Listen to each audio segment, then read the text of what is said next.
दृष्टि आईएएस के टुडे जी के प्रोग्राम में आपका स्वागत है। शुरुआत करते हैं पिछले अभ्यास प्रश्न से, जिसमें हमने आपसे पूछा था ओपेक यानी पेट्रोलियम निर्यातक देशों का संगठन के बारे में निम्नलिखित में से कौन सा कथन सही नहीं है। आपके ऑप्शन थे, ऑप्शन ए यह एक स्थायी अंतर सरकारी संगठन है, ऑप्शन बी यह 10 से 14 सितंबर 1960 को बगदाद सम्मेलन में बनाया गया था, ऑप्शन सी इसका मुख्यालय वियना ऑस्ट्रिया में है, और फिर ऑप्शन डी ऑस्ट्रिया ओपेक का एक सदस्य देश है। इस प्रश्न का सही उत्तर है विकल्प डी, ऑस्ट्रिया ओपेक का एक सदस्य देश है। यह कथन जो है गलत है, बाकी सभी कथन जो हैं सही हैं। आप में से कई व्यूअर्स ने इस प्रश्न का एकदम ठीक जवाब दिया है। इसी तरह अपने जवाब भेजते रहिए।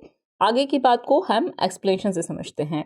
कच्चे तेल के बाजार को स्थिर करने के लिए पेट्रोलियम निर्यातक देशों के संगठन ओपेक द्वारा तेल उत्पादन में लगातार कटौती जारी है। ओपेक एक स्थायी अंतर सरकारी संगठन है। इसे ईरान, इराक, कुवैत, सऊदी अरब और वेनेजुएला द्वारा 10 से 14 सितंबर 1960 को बगदाद सम्मेलन में बनाया गया था। वर्तमान में इसमें 13 सदस्य देश हैं, जिनमें शामिल हैं Algeria, Angola, Congo, Equatorial Guinea, Gabon, Iran, Iraq, Kuwait, Libya, Nigeria, Saudi Arab, संयुक्त अरब अमीरात और वेनेजुएला। जबकि ऑस्ट्रिया इसका सदस्य नहीं है, इसलिए विकल्प डी सही होगा। अपने अस्तित्व के पहले 5 वर्षों में ओपेक का मुख्यालय जिनेवा, स्विट्जरलैंड में था। इसे 1 सितंबर 1965 को वियना, ऑस्ट्रिया में स्थानांतरित कर दिया गया था। इस तरह इस प्रश्न का सही उत्तर है विकल्प डी, ऑस्ट्रिया ओपेक का एक सदस्य देश है। ये कथन जो है गलत है, बाकी सभी कथन सही हैं। चलिए शुरुआत करते हैं आज के एपिसोड की। तो आज के एपिसोड का पहला प्रश्न है, AHL MK3 हेलीकॉप्टर के संबंध में निम्नलिखित कथनों पर विचार कीजिए। कथन 1 है ये इजराइल के सहयोग से निर्मित है। कथन 2 है इसमें स्वचालित पहचान प्रणाली के साथ साथ सर्च एंड रेस्क्यू होमर भी है। उपरोक्त में से कौन सा या कौन से कथन सही नहीं है या फिर है? आपके ऑप्शन है केवल एक, केवल दो, एक और दो दोनों, और न तो एक न ही दो। तो इस प्रश्न का सही उत्तर है विकल्प ए यानी केवल एक कथन है जो सही नहीं है। चलिए एक्सप्लेनेशन देखते हैं। हाल ही में भारतीय तटरक्षक के उन्नत हल्के हेलीकॉप्टर ALH MK3 स्क्वाड्रन को कमीशन किया गया है। ALH MK3 हेलीकॉप्टरों का निर्माण हिंदुस्तान एरोनॉटिक्स लिमिटेड यानी HAL द्वारा स्वदेशी तकनीक से किया गया है, इसलिए कथन 1 सही नहीं है। इसमें उन्नत रडार के साथ साथ इलेक्ट्रो ऑप्टिकल सेंसर, शक्ति इंजन, फुल ग्लास कॉकपिट और उच्च तीव्रता वाले सर्च लाइट सहित अत्याधुनिक उपकरण हैं। साथ ही इसमें उन्नत संचार प्रणाली, स्वचालित पहचान प्रणाली के साथ साथ सर्च एंड रेस्क्यू होमर भी है, इसलिए कथन 2 सही है। इसलिए विकल्प ए सही हुआ। ये सुविधा हेलीकॉप्टर को समुद्री खोजबीन के साथ साथ विस्तारित रेंज में खोज और बचाव यानी सर्च और रेस्क्यू करने में सक्षम बनाती है। इस तरह इस प्रश्न का सही उत्तर है विकल्प ए यानी केवल एक कथन है जो सही नहीं है। चलिए अगला प्रश्न देखते हैं। निम्नलिखित में से कौन सा समन्वय 2022 की सबसे अच्छी व्याख्या करता है? आपके ऑप्शन है आदिवासियों में कुपोषण को रोकने के लिए योजना, पश्चिम एशियाई भू राजनीति पर संवाद, मानवीय सहायता और आपदा राहत अभ्यास, या फिर भारतीय डायस्पोरा के लिए योजना। तो इस प्रश्न का सही उत्तर है विकल्प सी, मानवीय सहायता और आपदा राहत अभ्यास। यह इसकी सबसे अच्छी व्याख्या करता है। चलिए एक्सप्लेनेशन से बात समझते हैं। हाल ही में आगरा में संयुक्त मानवीय सहायता और आपदा राहत अभ्यास समन्वय 2022 का आयोजन किया गया, इसलिए विकल्प सी सही है। इस अभ्यास में देश के विभिन्न हितधारकों और आसियान सदस्य देशों के प्रतिनिधियों ने भाग लिया। इससे सभी उपलब्ध मानवीय सहायता और आपदा राहत संसाधनों की प्रभावकारिता का परीक्षण किया। ये विभिन्न हितधारकों के बीच तालमेल हासिल करने की दिशा में एक महत्वपूर्ण कदम के रूप में उभरा है। इस तरह इस प्रश्न का सही उत्तर है विकल्प सी, मानवीय सहायता और आपदा राहत अभ्यास। अगला प्रश्न है संगाई महोत्सव किस राज्य से संबंधित है? आपके ऑप्शन है नागालैंड, मणिपुर, मेघालय या फिर मिजोरम।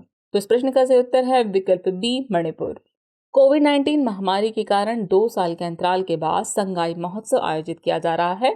संगाई महोत्सव मणिपुर राज्य में मनाया जाता है, इसलिए विकल्प बी सही है। इस महोत्सव का नाम राज्य के राजकीय पशु संगाई के नाम पर रखा गया है। गौरतलब है कि संगाई केवल मणिपुर में पाया जाने वाला एक हिरण है।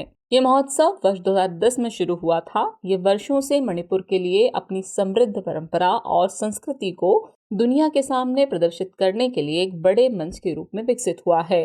कुछ स्वदेशी खेल इस उत्सव का प्रमुख आकर्षण है, जिनमें शामिल है मणिपुर की प्रसिद्ध मार्शल आर्ट थांग टा, यूबी लकपी, रग्बी की तरह घी लगे नारियल से खेले जाने वाला खेल, मुकना कांगजेई, एक खेल जो हॉकी और कुश्ती को जोड़ता है, और संगोल कांगजेई आधुनिक पोलो जो मणिपुर में विकसित माना जाता है। तो इस तरह इस प्रश्न का सही उत्तर है विकल्प बी, मणिपुर। अगला प्रश्न है, भारतीय जैव विविधता के संदर्भ में ग्रेट इंडियन बस्टर्ड के संबंध में निम्नलिखित कथनों पर विचार कीजिए। कथन 1 है, यह मुख्यतः राजस्थान और गुजरात में पाया जाता है। कथन 2 है, इसकी आयुसेन स्थिति गंभीर रूप से संकटग्रस्त यानी क्रिटिकली एंडेंजर्ड है। उपयुक्त में से कौन सा या कौन से कथन सही नहीं है, या फिर है केवल एक, केवल दो, एक और दो दोनों, और न तो एक न ही दो। तो इस प्रश्न का सही उत्तर है विकल्प डी, न तो एक न ही दो। चलिए एक्सप्लेनेशन को समझते हैं। हाल ही में ग्रेट इंडियन बस्टर्ड यानी जीआईबी की रक्षा के लिए एक याचिका पर सुनवाई करते हुए सुप्रीम कोर्ट ने पूछा कि क्या प्रोजेक्ट टाइगर की तर्ज पर प्रोजेक्ट जीआईबी लॉन्च किया जा सकता है। ग्रेट इंडियन बस्टर्ड यानी जीआईबी मुख्य रूप से राजस्थान और गुजरात में पाया जाने वाला एक पक्षी है, इसलिए कथन 1 सही है। इसे आयुसेन की रेड लिस्ट में गंभीर रूप से संकटग्रस्त यानी क्रिटिकली एंडेंजर्ड के रूप में वर्गीकृत किया गया है, इसलिए कथन 2 भी सही है। इस प्रकार विकल्प डी सही हुआ। इसे घास के मैदान की प्रमुख पक्षी प्रजाति माना जाता है, क्योंकि ये पक्षी घास के मैदानों को अपने आवास के रूप में पसंद करते हैं। ये अपना अधिकांश समय जमीन पर बिताते हैं और कीड़ों, छिपकलियों, घास के बीज आदि खाते हैं। इसके लिए सबसे बड़े खतरों में से एक ओवरहेड पावर ट्रांसमिशन लाइनें हैं। तो इस तरह इस प्रश्न का सही उत्तर है विकल्प डी, न तो एक न ही दो। अगला प्रश्न है, निम्नलिखित में से कौन सा कथन ब्लैक कोरल के बारे में सही नहीं है। आपके ऑप्शन है, ये केवल उथले पानी में पाया जा सकता है, ये 4000 से अधिक वर्षों तक जीवित रह सकता है, ये सूर्य पर निर्भर नहीं है, या फिर यह पंख, पंखे या झाड़ी जैसा दिखता है। तो इस प्रश्न का सही उत्तर है विकल्प ए, यह केवल उथले पानी में पाया जाता है। ये कथन जो है सही नहीं है, बाकी के सभी कथन सही हैं। चलिए एक्सप्लेनेशन से आगे की बात को समझते हैं। हाल ही में शोधकर्ताओं ने रिमोट नियंत्रित पनडुब्बी का उपयोग करते हुए ऑस्ट्रेलिया के ग्रेट बैरियर रीफ और कोरल सागर में ब्लैक कोरल की 5 नई प्रजातियों की खोज की।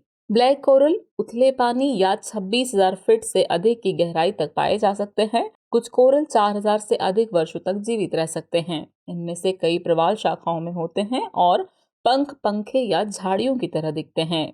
ये फिल्टर फीडर होते हैं जो गहरे पानी में प्रचुर मात्रा में उपलब्ध छोटे जूप्लैंक्टन को खाते हैं।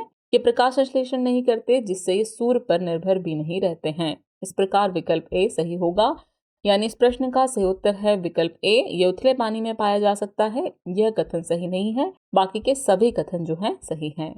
अगला प्रश्न है, 1 दिसंबर 2022 से G20 ट्रोइका में शामिल देश हैं। आपके ऑप्शन है Indonesia, Brazil, Bharat, Indonesia, Bharat, Brazil, Brazil, Bharat, Indonesia, या फिर भारत, इंडोनेशिया, ब्राजील। तो इस प्रश्न का सही उत्तर है विकल्प बी, इंडोनेशिया, भारत और ब्राजील। हाल ही में भारत G20 समूह का औपचारिक अध्यक्ष बन गया। विकासशील देशों के लिए ऐतिहासिक रूप से पहली बार 1 दिसंबर G20 ट्रोइका में इंडोनेशिया, भारत और ब्राजील शामिल हैं, इसलिए विकल्प बी सही है। आपको बता दें G20 ट्रोइका में पिछली, वर्तमान और अगली G20 प्रेसिडेंसी वाले देश शामिल होते हैं। भारत की G20 अध्यक्षता एकता की सार्वभौमिक भावना को बढ़ावा देने के लिए काम करेगी। अपने अध्यक्षता के लिए भारत की थीम एक पृथ्वी, एक परिवार, एक भविष्य है। तो इस तरह इस प्रश्न का सही उत्तर है विकल्प बी, इंडोनेशिया, भारत और ब्राजील। अगला प्रश्न है, निम्नलिखित में से कौन सा कथन खेल रत्न पुरस्कार के संबंध में सही नहीं है। आपके ऑप्शन है, यह पिछले 4 वर्षों में एक खिलाड़ी के उत्कृष्ट प्रदर्शन के लिए दिया जाता है। इसमें 50 लाख रुपए का नकद पुरस्कार, एक पदक और सम्मान पत्र दिया जाता है। यह पुरस्कार देश का सर्वोच्च खेल सम्मान है, या फिर अंचिता शरद कमल को खेल रत्न 2022 मिला है। तो इस प्रश्न का सही उत्तर है विकल्प बी, इसमें 50 लाख रुपए का नकद पुरस्कार, एक पदक और सम्मान पत्र दिया जाता है। ये कथन जो है सही नहीं है, बाकी के सभी कथन सही हैं।